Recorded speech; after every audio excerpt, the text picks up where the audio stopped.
Assalamualaikum warahmatullahi wabarakatuh. Saya Rini Fatmawati dengan NIM 8622410052. Saya akan menjawab soal UTS pada mata kuliah pedagogik. Nah, yang pertama, di sini saya akan menjawab bab konsep pedagogik, yaitu ada pengertian pedagogik. Apa sih pedagogik itu?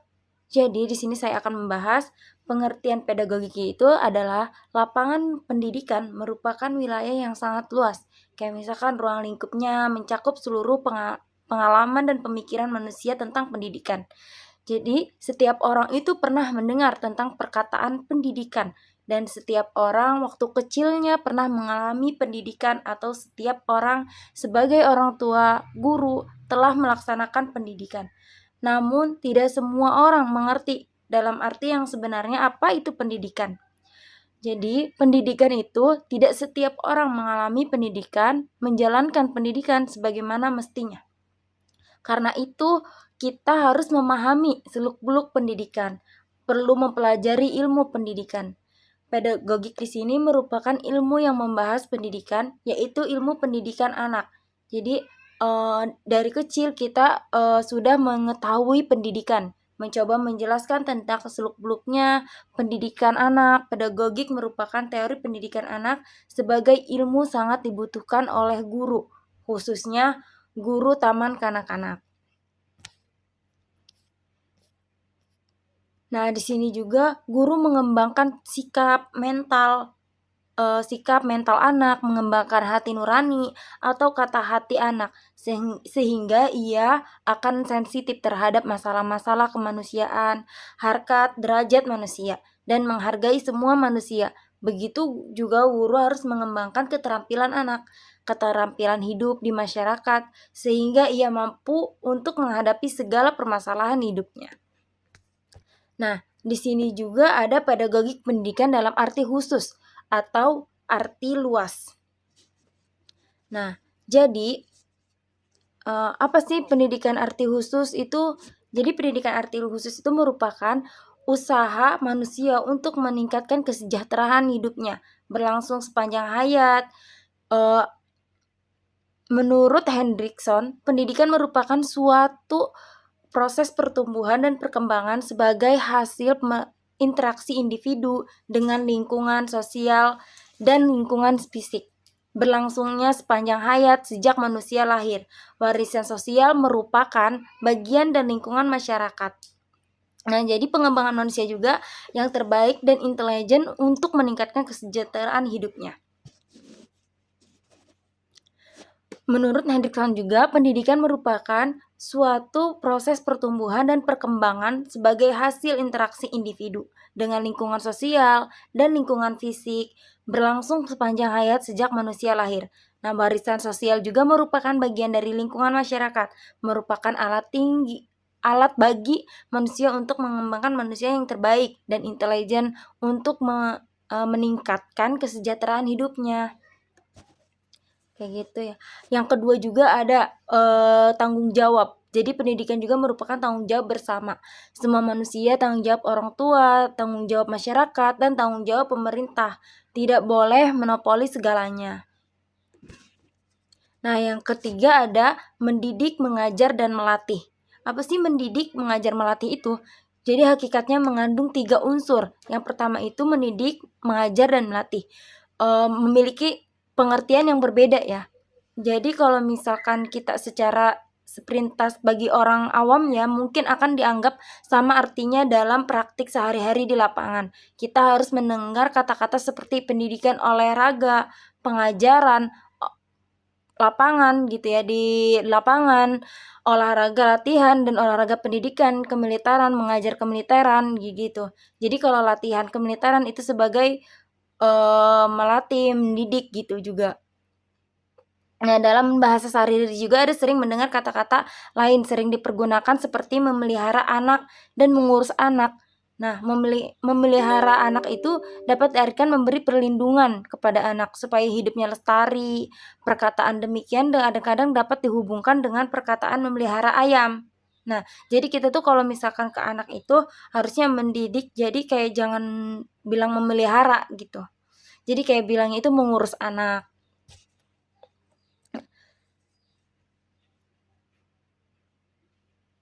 Yang ketiga juga pentingnya pendidikan gitu ya. Jadi merupakan suatu keharusan bagi manusia karena pada hakikatnya manusia lahir dalam keadaan tidak berdaya dan tidak langsung dapat berdiri sendiri, dapat melihara dirinya sendiri. Manusia pada saat lahir juga sepenuhnya memerlukan bantuan orang tua. Karena itu pendidikan merupakan bimbingan orang dewasa untuk diperlukan.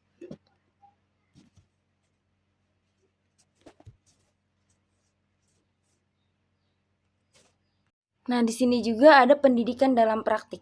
Pendidikan dalam praktik itu pelaksanaannya berbentuk pergaulan antara pendidik dan anak didik. Nah, namun tentu suatu pergaulan yang tertuju pada tujuan pendidikan, pendidikan anak, namun pergaulannya itu tertuju pada tujuan pendidikan, yaitu manusia mandiri, memahami nilai, norma-norma, asusila, dan sekaligus mampu berperilaku sesuai dengan nilai-nilai norma-norma tersebut. Nah, anak didik juga manusia yang belum mencapai kedewasaannya. Jadi kayak misalkan masih anak-anak, jadi perlu bimbingan kita sebagai guru atau sebagai orang tua. Jadi harus mendidik anak-anak itu dari sejak dini. Nah, selanjutnya yang terakhir dari pembahasan bab ini yaitu ada ilmu pendidikan sebagai teori. Nah, dalam kehidupan sehari-hari dapat disaksikan kayak misalkan ibu menggendong anaknya, menyusui anaknya dengan penuh kasih sayang. Ayah juga sabar melayani, menjawab pertanyaan-pertanyaan anaknya. Mereka bersama-sama membimbing anak mereka dengan penuh kesabaran dan telaten serta penuh kasih sayang. Nah, ibu dan ayah ini juga berusaha membimbing anak-anaknya untuk menjadi anak yang mandiri, bertanggung jawab terhadap dirinya, terhadap masyarakat, dan terhadap Tuhan Yang Maha Esa. Nah, seorang ibu juga mengajar pelajaran di sekolah atau metode ceramah gitu. Jadi seorang ibu juga bukan hanya mendidik tentang kehidupan sehari-hari, tapi mendidik kayak pelajaran gitu ya. Pentingnya teori pendidikan juga merupakan suatu kegiatan hanya dapat dilakukan oleh manusia, memiliki lapangan yang sangat luas. Ruang lingkup lapangan pendidikan mencakup semua pengalaman dan pemikiran manusia tentang pendidikan. Pendidikan juga sebagai suatu kegiatan manusia dapat kita amati sebagai suatu praktik dalam kehidupannya, seperti halnya dengan kegiatan manusia yang lain, seperti kegiatan dalam ekonomi, kegiatan dalam hukum, agama, dan sebagainya. Di samping itu juga kita dapat mengkaji pendidikan secara akademik, baik secara empiri, pengalaman yang bersumber dari pengalaman pendidikannya, maupun dengan renungan-renungan yang mencoba melihat makna pendidikan dalam suatu lingkup yang lebih luas. Yang pertama dapat disebut praktik mendidik, sedangkan yang kedua disebut teori pendidik. Nah, yang nomor kedua saya akan menjawab soal nomor kedua, yaitu 5 fungsi dan tugas pedagogik. Nah, jadi sebagaimana ilmu pada umumnya, pedagogik itu mempunyai fungsi tertentu. Pedagogik mempunyai 5 fungsi, yaitu yang pertama menyatupadukan temuan hasil studi mengenai objek tertentu. Nah, yang kedua juga ada menjelaskan dan memberikan petunjuk, kayak misalkan deskriptifnya dan perspektifnya. Yang ketiga juga ada memprediksi, yang keempat mengontrol, yang kelima mengembangkan. Jadi fungsinya itu menyatu padukan temuan hasil studi. Suatu ilmu merupakan suatu sistem pengetahuan yang teratur, kayak misalkan sekelompok pengetahuan yang tidak tersusun secara sistematis dan tidak teratur, dan menjelaskan sesuatu objek tidak dapat dikatakan sebagai ilmu. Jadi kayak misalkan sebab itu sebagai suatu ilmu, salah satunya fungsinya itu tugas pedagogik adalah menyatupadukan temuan hasil studi mengenai fenomena pendidikan, sehingga merupakan suatu sistem pengetahuan yang teratur mengenai pendidikan anak. Nah, pedagogik juga fungsinya itu memprediksi pengembangan atau penjelasan mengenai pendidikan anak. Nah, yang kedua ada pedagogik sebagai ilmu empiris. Pedagogik sebagai ilmu empiris, ilmu kemanusiaan, ilmu normatif, dan ilmu praktis. Pedagogik juga sebagai ilmu empiris telah kita ketahui objek formal pedagogik adalah fenomena pendidikan. Kayak misalkan situasi pendidikan tersebut berada dalam pergaulan antara orang dewasa dengan anak yang berlangsung di sebagai lingkungan seperti di dalam lingkungan keluarga, di sekolah maupun di masyarakat. Yang ketiga ada secara umum pedagogik dapat dikelompokkan menjadi 2 cabang utama, yaitu pedagogik teoritis. Pedagogik teoritis merupakan cabang dari pedagogik yang bertugas untuk menyusun sistem pengetahuan yang bersifat teoritis mengenai pendidikan anak. Yang terakhir dari nomor 2 ini yaitu pertanyaannya pedagogik teoritis dan praktis ya. Kenapa tidak? Jadi keduanya itu tidak bisa dipisahkan. Jadi maka jika pedagogik teoritis dan praktis dipisahkan, maka dunia pendidikan akan berkembang secara tidak seimbang. Nanti tidak akan ada petunjuk bagaimana teori ke depannya. Selanjutnya jawaban yang nomor ketiga. Yang pertama ada berdasarkan nilai-nilai dasar yang menjadi pandangan hidup seperti Pancasila itu yang menjadi landasan utama. Kayak misalkan landasan filosofis pendidikan berbicara tentang filosofis pendidikan yang berkenan dengan tujuan filosofis praktik pendidikan sebagai sebuah ilmu. Oleh karena itu, kajian yang dapat dilakukan untuk memahami landasan filosofis pendidikan adalah menggunakan pendekatan filsafat ilmu yang meliputi 3 bidang kajian, yaitu ontologi, epistemologi, dan aksiologi.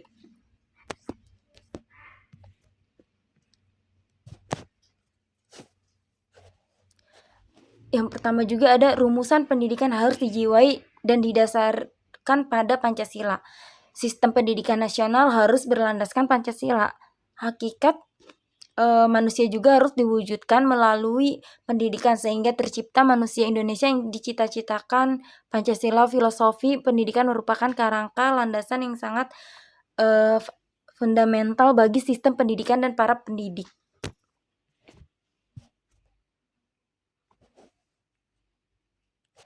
Nah, yang kedua ada ketidakjelasan arah pendidikan. Kayak misalkan sehingga pendidikan menjadi tidak terarah dan tidak maksimal dalam membentuk sumber daya manusia yang sesuai dengan cita-cita bangsa.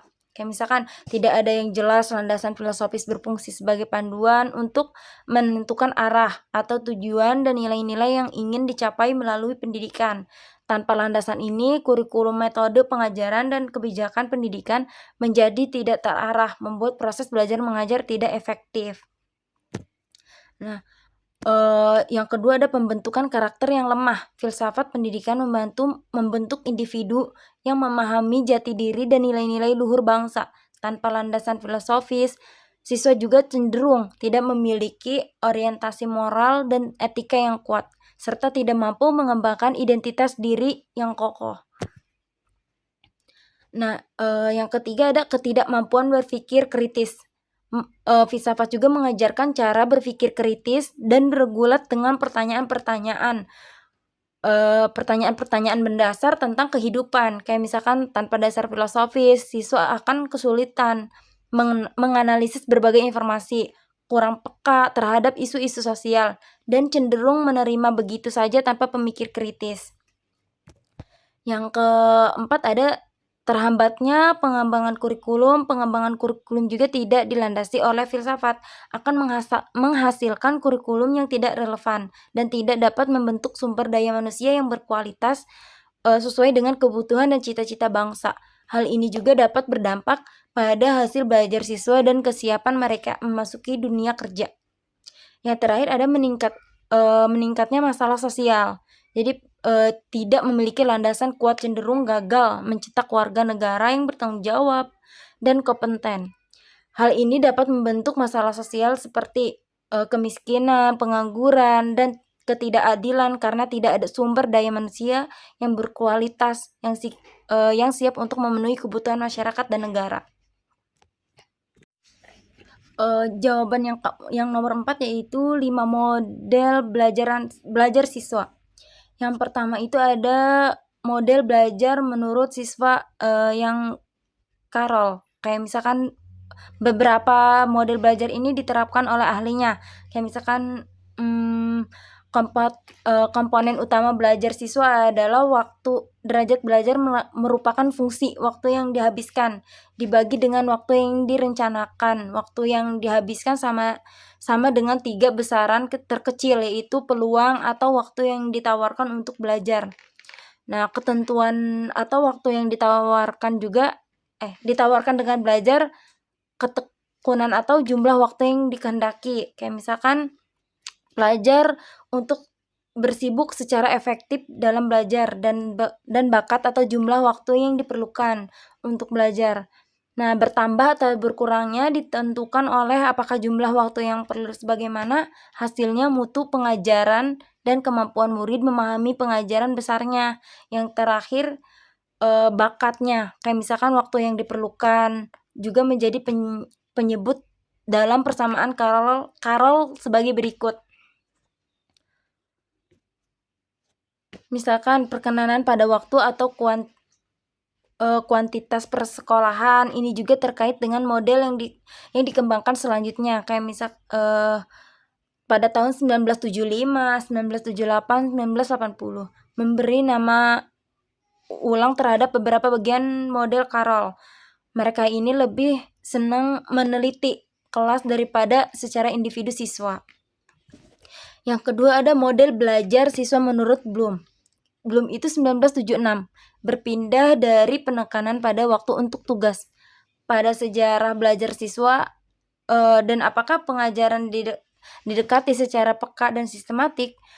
Apa yang dipelajari oleh seseorang di dunia ini, hampir semua orang dapat belajar jika kondisi belajar lebih dulu dan sekarang kuncinya keberhasilan belajar kurang terletak pada waktu, lebih pada seberapa besar siswa dapat dimotivasi dan dibantu untuk membenahi kesulitan-kesulitan belajarnya pada titik genting dalam proses belajar.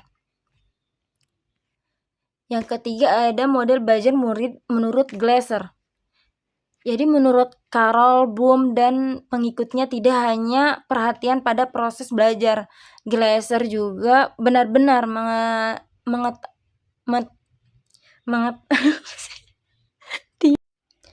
Nah, yang soal nomor 5 yaitu yang pertama ada alat pendidikan dan faktor pendidikan. Nah, sekarang muncul pertanyaan, apakah alat pendidikan itu muncul begitu saja? Nah, dalam situasi pendidikan, jawabannya itu tidak. Sama halnya dengan situasi pendidikan yang tidak muncul begitu saja. Kayak misalkan melainkan perkembangan dari situasi pergaulan demikian. Juga dengan alat pendidikan, benih alat pendidikan sudah ada dalam situasi pergaulan. Kayak misalkan yang dinamakan faktor pendidikan jadi faktor semua benih kegiatan yang akan dipergunakan untuk mendidik yang terdapat dalam situasi pergaulan. Dengan kata lain, situasi pergaulan memiliki suatu yang berpotensi untuk dijadikan alat. Misalkan pendidikan seperti oleh orang dewasa yang bergaul dengan anak dan dapat memilih dengan leluasa apabila mau apakah akan memberi nasihat, petunjuk, teguran, sindiran, hukuman, ganjaran, pujian, dan sebagainya. Semua tindakan tersebut sudah ada dalam situasi pergaulan. Contohnya ada Hasan dan si Ali, 2 orang murid SD kelas 4 bersama. Untuk mencapai tujuan pendidikan bersama gitu. Kalau lainnya misalnya ibu menyuruh anaknya mencuci piring dengan tujuan anak. Jadi masing-masing mempunyai tanggung jawab kayak disiplin kerja, maka perbuatan tersebut adalah alat. Yang selanjutnya ada yang B ya. Selanjutnya yang terakhir yaitu nomor 5 ya. Yang pertama ada manfaat alat pendidikan.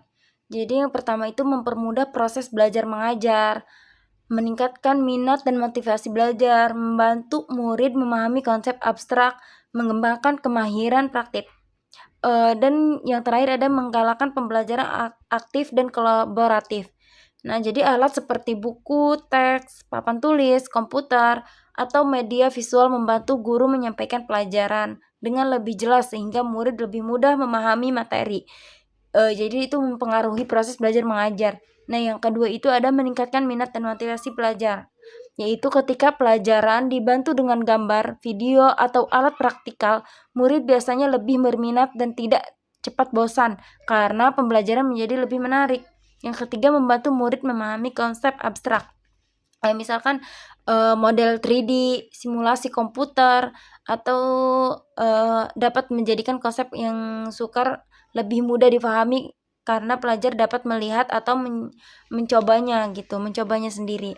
Yang keempat, mengembangkan kemahiran praktikal kayak bengkel sains, alat musik, peralatan sukan atau komputer membolehkan murid mempraktikkan kemahiran sebenarnya, bukan hanya teori.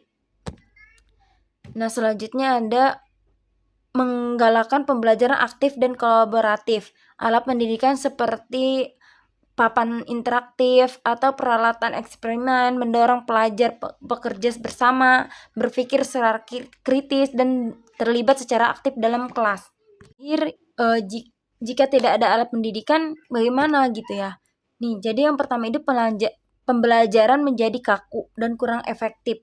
Guru hanya bergantung pada penjelasan lisan, menyebabkan pelajar mudah hilang fokus dan sukar memahami topik yang kompleks. Yang kedua itu ada pelajar cepat hilang minat. Kayak misalkan tanpa alat bantu seperti gambar, video, atau aktivi praktikal, pelajaran menjadi membosankan. Kayak misalkan sehingga motivasi pelajaran menurun. Yang ketiga ada menguasai kemahiran praktikal. Tanpa memakmal komputer atau peralatan latihan, pelajar tidak dapat mempraktikkan apa yang mereka pelajari, terutama dalam bidang teknikal, sains, atau vokasional. Yang keempat ada jurang quality pendidikan semakin melebar. Sekolah tanpa alat pendidikan akan tertinggal berbanding sekolah yang lengkap, menyebabkan perbedaan pencapaian akademik dan peluang masa depan pelajar. Yang terakhir ada proses pembelajaran tidak menepati keperluan zaman modern. Dunia hari ini memerlukan kemahiran teknologi dan pemikiran kreatif. Tanpa alat pendidikan modern, pelajar sukar bersaing dalam dunia pekerjaan yang semakin maju.